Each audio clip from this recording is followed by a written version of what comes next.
নমস্কাৰ বন্ধু বান্ধৱীসকল TET academy চেনেলটোত আপোনালোকক স্বাগতম জনাইছো। আজি আমি প্ৰিপজিচনৰ অসম টেটৰ বাবে প্ৰয়োজনীয় কেইটামান প্ৰিপজিচনৰ ট্ৰিক্স আপোনালোকক এই ভিডিঅ'ৰ জৰিয়তে আগবঢ়াম। যিকেইটা ট্ৰিক্স যদি আপুনি মনত থাকে কেতিয়াও নাপাহৰিব আৰু আপুনি সফলতাত 100% পাব। তো বন্ধু বান্ধৱীসকল তো ভিডিঅ'টো আৰম্ভ কৰো। যিসকলে এই ভিডিঅ'টো এই চেনেলটো নতুনকৈ চাইছে তেওঁলোকে সাবস্ক্ৰাইব কৰিব, শ্বেয়াৰ কৰিব, লাইক কৰিব। তো বন্ধুসকল আমি আজি ইন অন এটৰ সময়ৰ ক্ষেত্ৰত কেনেকৈ ব্যৱহাৰ হয় ইন অন আৰু এটৰ সেইখিনি আলোচনা কৰিম প্ৰথমতে, আৰু পৰ্যায়ক্ৰমে আমি ইন অন এটৰ ঠাইৰ ক্ষেত্ৰত থকাৰ ক্ষেত্ৰত আলোচনা কৰিম। তো আমি প্ৰথমতে আগবাঢ়ো ইন অন আৰু এটটো সময়ৰ ক্ষেত্ৰত কেনেকৈ ব্যৱহাৰ হয় প্ৰিপজিচন হিচাপে। তো ইনটো ব্যৱহাৰ হয় ব্যাপক সময় যেনে মাহ, বছৰ, ৰাতিপুৱা, দুপৰীয়া, সন্ধিয়া। এইকেইটাৰ আগত সদায় ইন বৈ আপোনালোকে মনত ৰাখিব। মানে ব্যাপক সময় মানে কি বুজাইছে, মাহ মই ধৰা হল জানুৱাৰী মাহত ঠাণ্ডা পৰে, এতিয়া গোটেই জানুৱাৰী মাহটো বুজাইছে, গোটেই ব্যাপক সময় বুজাইছে, বা মই জানুৱাৰী মাহত আহিম। তো জানুৱাৰী মাহ বুলি কোৱাৰ লগে লগে নিৰ্দিষ্ট সময় ধৰা নাই, কিন্তু ব্যাপক সময় জানুৱাৰী মাহ কিমান তাৰিখে আহিব, কেইটা বজাত আহিব সেইটো কিন্তু ধৰা নাই, কাৰণ এইটো ব্যাপক সময়। তো মাহ আপোনালোকে মাত্ৰ আহিলা ব্যাপক সময় কম সময় সেইটো মনত ৰাখিব নালাগে। মনত ৰাখিব মাহৰ আগত সদায় ইন বহে, বছৰৰ আগত ইন, ৰাতিপুৱা দুপৰীয়া সন্ধিয়াৰ আগত ইন বহে। যিটো সময়ৰ কোনো নিৰ্দিষ্ট সময় নাথাকে এই সময়টোৰ আগত সদায় ইন বহে আপোনালোকে মনত ৰাখিব। যেনে it was very cold in January, এতিয়া জানুৱাৰীৰ গোটেই মাহটো বুজাইছে না, ব্যাপক সময় হৈ গৈছে, তো ইন হৈছে। বা হি ৱাজ বৰ্ণ ইন 1990, 1990 চনত সি জন্মগ্ৰহণ কৰিছে। 1990 চনত কোনটো মাহত বা কিমান সময়ত জন্মগ্ৰহণ কৰিছে স্পষ্ট হোৱা নাই, কিন্তু 1990 চনত যি এটা ব্যাপক সময় সেইকাৰণে ইন হৈছে। হি অলৱেজ ৱাকড ইন দ্য মৰ্ণিং, সি সদায় ৰাতিপুৱা খোজ কাঢ়িছিল। তো দুপৰীয়াটো ৰাতিপুৱা খোজ কাঢ়িছিল, কেইটা বজাত আমাক স্পষ্টকৈ কোৱা নাই, ৰাতিপুৱা কথাহে কৈছে, তো ইন হ'ব। আপোনালোকে মনত ৰাখিব ব্যাপক সময়ৰ আগত সদায় ইন বহে। যেনে সি এসপ্তাহত আহিব, he will come in a week. তো এসপ্তাহটো ক'লে লগে এসপ্তাহৰ ভিতৰত আহিব, তো ইয়াতে ইন হৈছে, কাৰণ সপ্তাহটো কোনটো বাৰত আহিব বা কেইটা বজাত আহিব এতিয়া স্পষ্ট উল্লেখ নাই। তো মনত ৰাখিব ইনটো হ'ল ব্যাপক সময়, এইকেইটা মনত ৰাখিব, মাহ, বছৰ, ৰাতিপুৱা, দুপৰীয়া, সন্ধিয়াৰ আগত সদায় ইন বহে। তো আছিল এইটো ইন। দ্বিতীয়টো হ'ল এট। এটটো নিৰ্দিষ্ট সময়, একেবাৰে সহজ, এটটো নিৰ্দিষ্ট সময়। ঘড়ীত থকা সময়খিনি মনত ৰাখিব, ঘড়ীত থকা সময়খিনি সদায় এট হয়। যেনে 10টা বজাত একদম নিৰ্দিষ্ট সময় ধৰি দিয়া আছে, our school starts at 10 PM, এই 10টা বজাত একদম নিৰ্দিষ্ট সময় ধৰি দিয়া আছে কাৰণ এট হৈছে। I always go to bed at 10 PM, মই সদায় ৰাতি 10টা বজাত মই টোপনি মাৰো বা বাগৰ দিওঁ। তো এই টোপনি মাৰাটো বাগৰ দিয়াটো 10টা বজাত একদম নিৰ্দিষ্ট সময় ধৰি দিয়া হৈছে। আপোনালোকে সদায় মনত ৰাখিব ঘড়ীত থকা সময়খিনিৰ আগত সদায় এট বহে। যিখিনি আমি ঘড়ীত থাকো সময়, ঘড়ীত চাওঁ, সেইটো হাত ঘড়ী হওক বা ৱাল ঘড়ী হওক, যিখিনি চাওঁ সেইটো সদায় এট হ'ব। 2 নম্বৰটো হ'ল অন। অনটো সদায় বহে বাৰ আৰু তাৰিখৰ আগত, আপোনালোকে মনত ৰাখিব বাৰ আৰু তাৰিখৰ আগত সদায় অন বহে, এইটো মনত ৰাখিব। যেনে TET will be held on 10th November, তো 10 তাৰিখটো তাৰিখ বুজাইছে, তো 10 তাৰিখ বুজাইছে, গতিকে ইয়াৰ আগত কি হ'ব, তাৰিখ বুজালে ইয়াতে অন হৈ যাব। বা we shall start a meeting on Monday, তো বাৰ বুজাইছে, বাৰৰ আগত সদায় অন বহে। তো আৰু এবাৰ কৈ দিছো, ইনটো বোধে বহে ব্যাপক সময়, এটটো নিৰ্দিষ্ট সময়, অনটো কেৱল সময় হিচাপে অনটো বাৰ আৰু তাৰিখৰ আগত বহে। আপোনালোকে এইটো মনত ৰাখিব, ইনটো ব্যাপক সময় যেনে মাহ, বছৰ, ৰাতিপুৱা, দুপৰীয়া, সন্ধিয়া। এটটো মনত ৰাখিব ঘড়ীত থকা সময়খিনি, ঘড়ীত যিখিনি সময় দেখা পাওঁ আমি সেইখিনি সময় হ'ল এট, আৰু অনটো হ'ব বাৰ আৰু তাৰিখৰ আগত। এইখিনি আমাৰ হ'ল ইন, এট, অন। আমি আৰু দুটামান ইয়াৰে প্ৰেক্টিচ কৰিম। তো বন্ধুসকল আমি ইন, অন, এট গোটেইকেইটা ব্যৱহাৰৰ ক্ষেত্ৰত 3টা প্ৰশ্ন উত্তৰ দিছো। চাব এইটো, we shall start this Friday, next day 7 o'clock, that's the morning.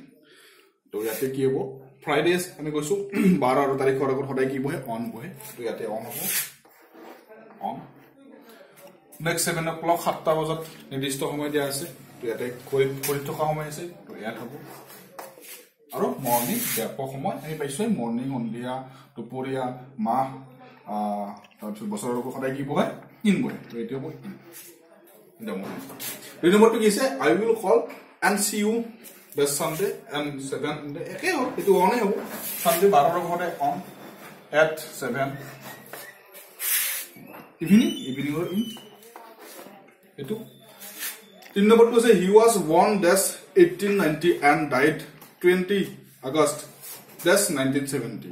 তো আমি অলপ আগতে পাইছো 1899 চনত তেওঁ জন্ম হৈছিল আৰু মৃত্যু হৈছিল 20 আগষ্ট 1970 চনৰ 20 আগষ্ট তো ইয়াতে 1890 চনটো ব্যাপক সময় তো ইয়াতে হ'ব ইন আমি পাইছো তাৰিখৰ আগত আৰু 12 আগত সদায় কি বহে অন তো এতে হ'ব তাৰপিছত এইটো ব্যাপক সময় তো এতে হ'ব ইন এদিনতে আসলো তো বন্ধুসকল এবাৰ আমি এইটো সময়ৰ ক্ষেত্ৰত ব্যৱহাৰ কৰিলো ইন অন এট এবাৰ আমি ঠাইৰ ক্ষেত্ৰত ব্যৱহাৰ কৰিম তো ইন আৰু এটৰ ক্ষেত্ৰত আমি ঠাইৰ ক্ষেত্ৰত ব্যৱহাৰ কৰিম ইন হল ডাঙৰ ঠাই বুজালে ইন বহে আপোনালোকে মনত ৰাখিব আৰু সৰু ঠাই বুজাৰ ক্ষেত্ৰত সৰু স্থানৰ ক্ষেত্ৰত ঠাই বুলি সৰু স্থানৰ ক্ষেত্ৰত এট বুজায় সেইটো মনত ৰাখিব যেনে ইন ডাঙৰ ঠাই দেশ ৰাজ্য জিলা ডাঙৰ চহৰৰ লগত সদায় ইন বহে আৰু এট বহে সৰু ঠাই গাঁও নগৰ দোকান পোহাৰ আদিৰ লগত এট বহে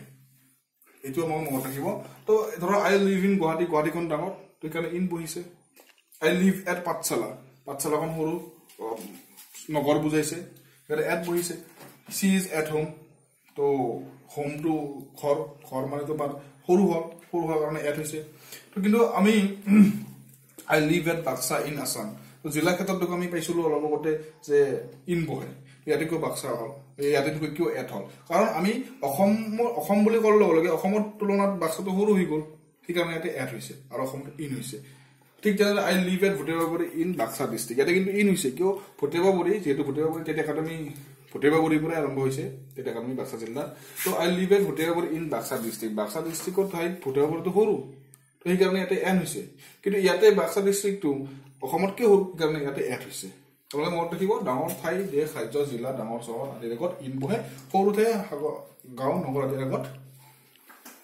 এট বহে ধৰক আৰু এটা উদাহৰণ দি দিছো গুৱাহাটীও এট বহব গুৱাহাটীৰ আগতো এট হ'ব কেতিয়া এট হ'ব যেতিয়া আমি লিখি দিম আই লিভ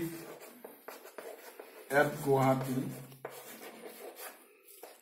ইন ইণ্ডিয়া কাৰণ ভাৰতত তুলনাত গুৱাহাটীখন সৰু সেইকাৰণে এতিয়া এট হৈছে তো এইখিনি তো বন্ধু বান্ধৱীসকল এইখিনি আছিল ইন এটৰ ঠাইৰ ক্ষেত্ৰত ব্যৱহাৰ এইবাৰ আমি থকাৰ ক্ষেত্ৰত ইনটো থকাৰ ক্ষেত্ৰত আমি ব্যৱহাৰ কৰিম ইনটো তাৰপিছত আৰু ইনটো আৰু টু অন এইকেইটা আমি থকাৰ ক্ষেত্ৰত আমি ব্যৱহাৰ কৰিম তো বন্ধুসকল ইনটো অন টু আমি এইবাৰ থকাৰ ক্ষেত্ৰত ব্যৱহাৰ কৰিম ইয়াৰে আগতে আমি আলোচনা কৰিলো সময়ৰ ক্ষেত্ৰত স্থানৰ ক্ষেত্ৰত তো ইনটো ভিতৰত থকা বুজালে ইন হয় কিন্তু Assam is in the north east কাৰণ অসমখন নৰ্থ ইষ্টৰ ভিতৰত আছে তেতিয়াহ'লে আসাম হৈছে তো we are in the room আমি ৰুমৰ ভিতৰত আছো তো এতিয়া ইন হয় ভিতৰত থকা বুজালে আপোনাৰ মনত থাকিব ইন হয় তো দুই নম্বৰটো আছে ইনটু ভিতৰলৈ গতি কৰা বুজালে আৰু ইনটু হয় যেনে he went into the garden তো গাৰ্ডেনলৈ বাগিচালৈ ভিতৰলৈ গৈছিল বা ৰুমৰ ভিতৰলৈ গৈছিল হি ৱেণ্ট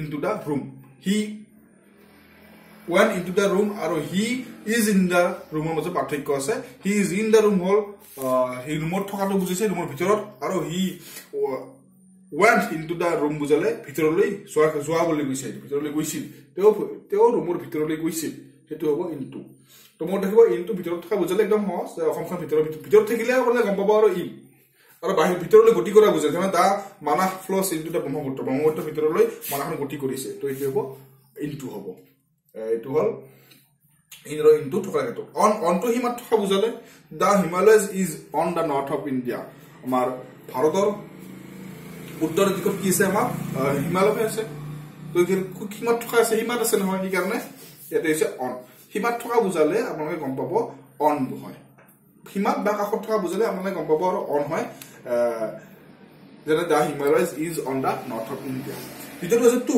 হিমাৰ বাহিৰত থকা বুজালে যেনে চাইনাখন আমাৰ কি আছে চাইনাখন আমাৰ হিমাতো নাই ভিতৰতো নাই হিমাৰ একেবাৰে বাহিৰত আছে একেবাৰে তো China is to the north of India ইয়াতে আছে টু হৈছে তো এইখিনি হল এইখিনিয়ে বন্ধু ইনটু অন টুৰ আমি সময়ৰ ক্ষেত্ৰত থকাৰ ক্ষেত্ৰত স্থানৰ ক্ষেত্ৰত এইখিনি আমি আলোচনা কৰিলো আপোনালোকে কেনেকুৱা বোলে ভিডিঅ'টো কমেণ্ট কৰিব আৰু ভিডিঅ'টো শ্বেয়াৰ কৰিব তো ধন্যবাদ